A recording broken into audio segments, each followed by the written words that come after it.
Assalamualaikum warahmatullahi wabarakatuh. Halo semuanya, kami dari kelompok 7 metodologi penelitian pendidikan matematika akan membahas mengenai aspek substansi karya ilmiah dengan beranggotakan Anjeli Nelia Muklis dengan NPM 2013021049, Elisa Nur Aini dengan NPM 2013021035, Elsa Pramtika dengan NPM 1913021005, Viko Bardiansyah dengan NPM 2063021001, Hafid Al-Zain dengan NPM 2013021001, dan Dila Oktaviati dengan NPM 2013021057. Nah, apa saja pembahasannya? Mari kita simak video berikut. Pertama ada Kerangka Kualifikasi Nasional Indonesia atau yang disingkat dengan KKNI. Sesuai ketentuan yang tercantum dalam Standar Nasional Pendidikan Tinggi atau SNDIKT tahun 2014, setiap program studi wajib dilengkapi dengan target capaian pembelajaran sebagai bentuk akuntabilitas penyelenggaraan program terhadap para pemangku kepentingan.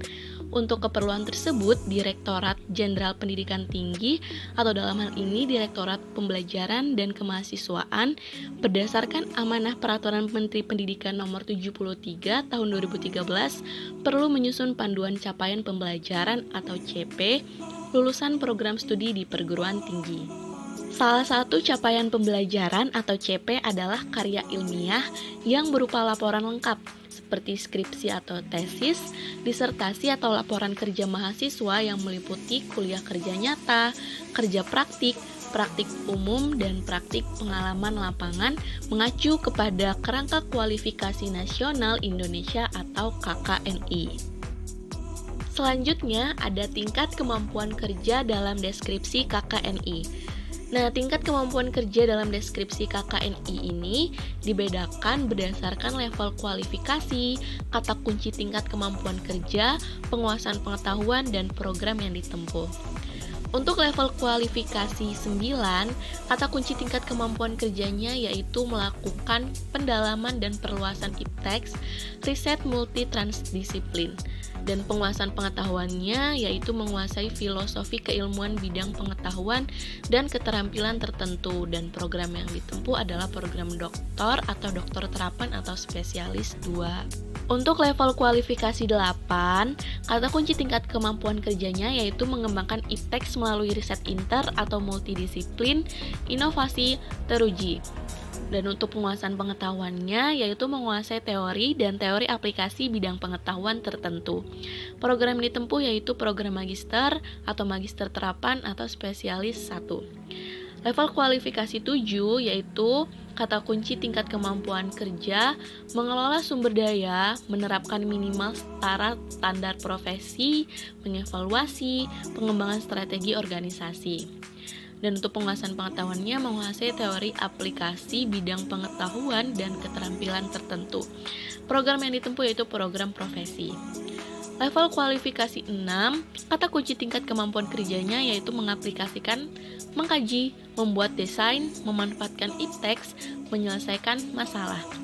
Dan untuk penguasaan pengetahuannya yaitu menguasai konsep teoritis di bidang pengetahuan dan keterampilan tertentu secara umum dan konsep teoritis bagian khusus dalam bidang pengetahuan dan keterampilan tersebut secara mendalam. Dan program yang ditempuh yaitu program sarjana atau sarjana terapan. Level kualifikasi 5 yaitu menyelesaikan pekerjaan berlingkup luas, memilih berbagai metode. Untuk penguasaan pengetahuannya yaitu menguasai konsep teoritis bidang pengetahuan dan keterampilan tertentu secara umum. Program yang ditempuh yaitu program diploma 3. Untuk level kualifikasi 4, kata kunci tingkat kemampuan kerjanya yaitu menyelesaikan tugas berlingkup luas dan kasus spesifik, memilih metode baku. Penguasaan pengetahuannya itu menguasai prinsip dasar pengetahuan dan keterampilan pada bidang keahlian tertentu. Program yang ditempuh yaitu program Diploma 2.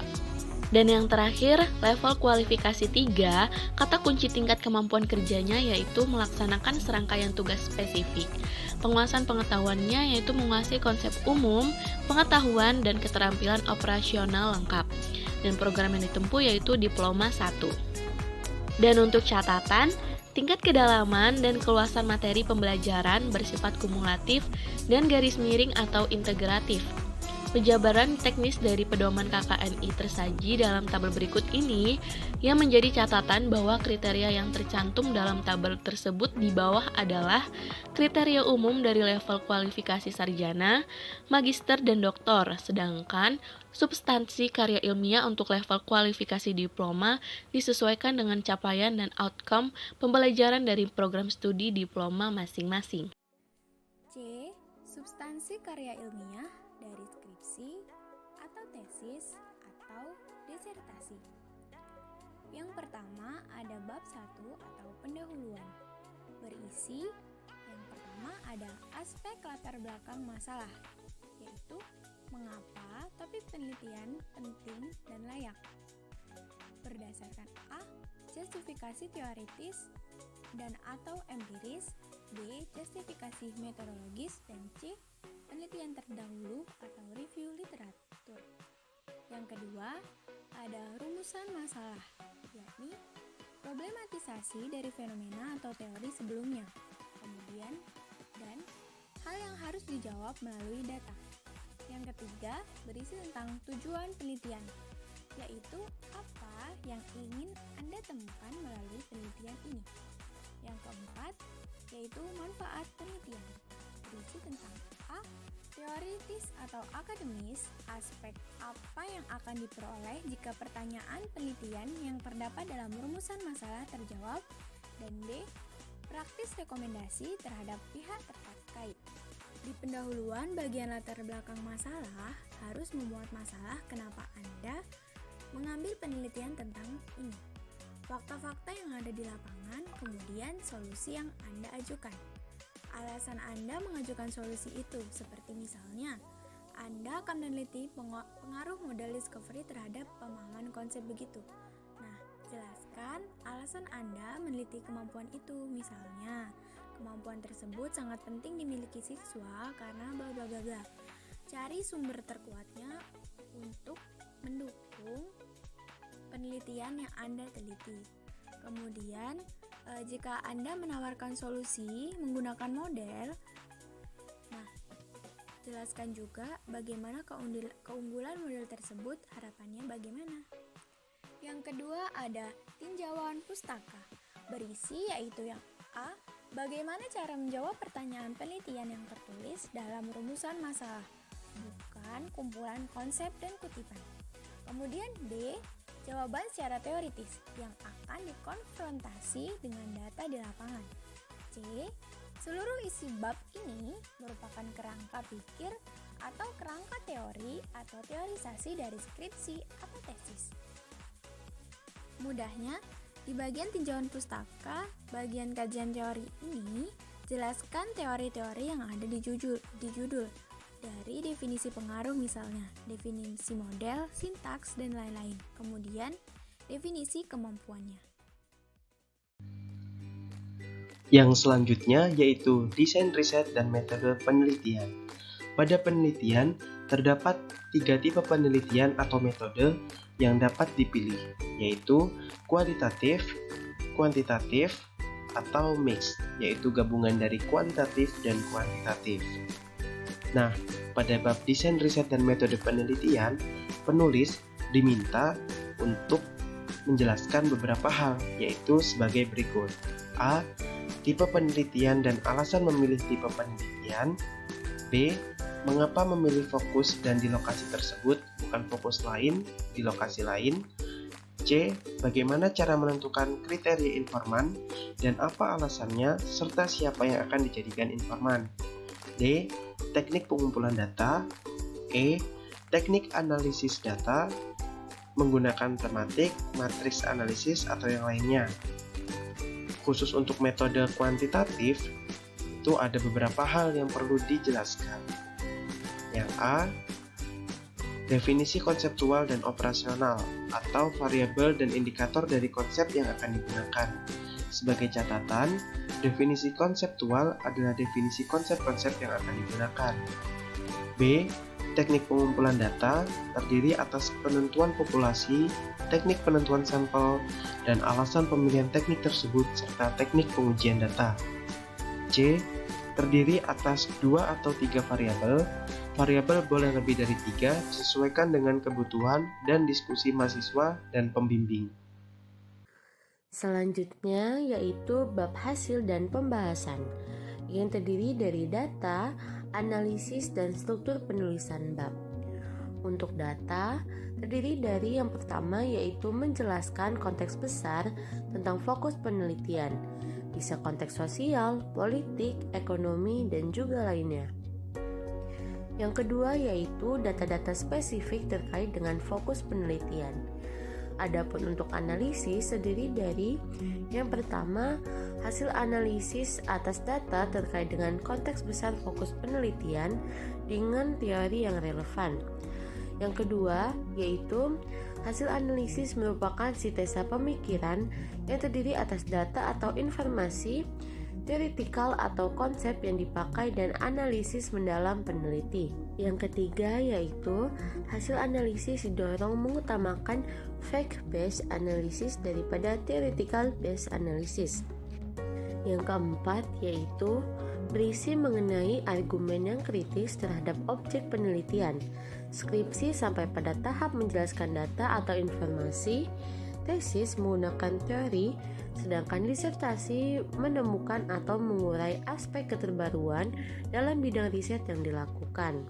Nah, selanjutnya yaitu struktur penulisan bab. Untuk bab 1 yaitu pendahuluan, terdiri dari pendahuluan, kerangka teori, dan metodologi penelitian yang dijadikan dalam satu bab menjadi bab pendahuluan. Bab 2 yaitu tinjauan pustaka dan teori. Bab 3 desain riset dan metode penelitian. Bab 4 yaitu konteks fokus penelitian jika diperlukan, dapat berupa konteks sosial, politik, ekonomi, budaya, atau lainnya. Selanjutnya yaitu bab pembahasan, yaitu tentang analisis data dan sintesis teori atau konsep.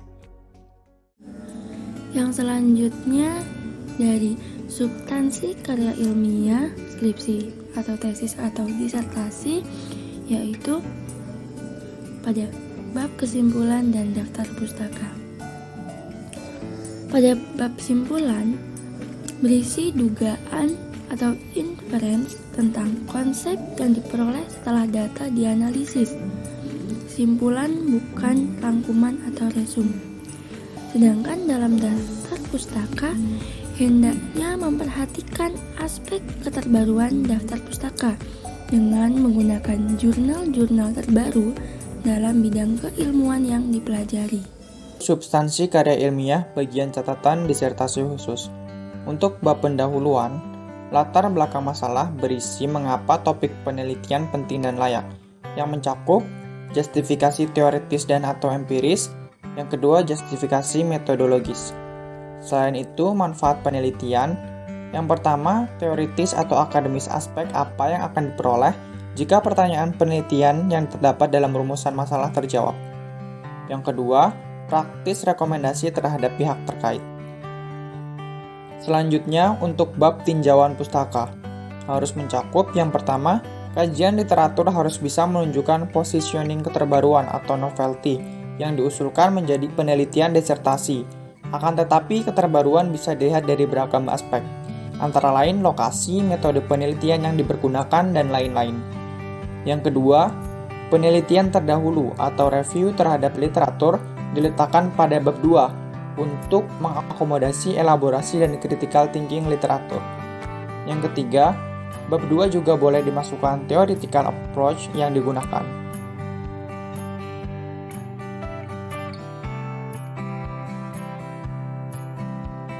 Kemudian untuk bagian bab desain riset dan metode penelitian, menggunakan pilihan metode kualitatif, kuantitatif, dan mixed methods atau perpaduan dari metode kualitatif dan kuantitatif. Selanjutnya untuk bab hasil dan pembahasan harus mencakup yang pertama jumlah bab mengikuti data dan kebutuhan, yang kedua critical thinking dan publishable, yaitu berisi tentang data yang dianalisis dengan teori yang telah ditetapkan pada proposal atau untuk penelitian kualitatif, dan teori disesuaikan dengan data yang ada di lapangan. Lalu untuk bab kesimpulan, bab simpulan harus menyertakan keterbatasan penelitian dan argumen mengenai future research. Dan yang terakhir adalah daftar pustaka, yaitu daftar pustaka hendaknya memperhatikan aspek keterbaruan daftar pustaka dengan menggunakan jurnal-jurnal terbaru dalam bidang keilmuan yang dipelajari. Baiklah, itu tadi presentasi dari kelompok kami. Kami memohon maaf apabila terdapat kesalahan kata. Sekian, terima kasih. Kami akhiri. Wassalamualaikum warahmatullahi wabarakatuh.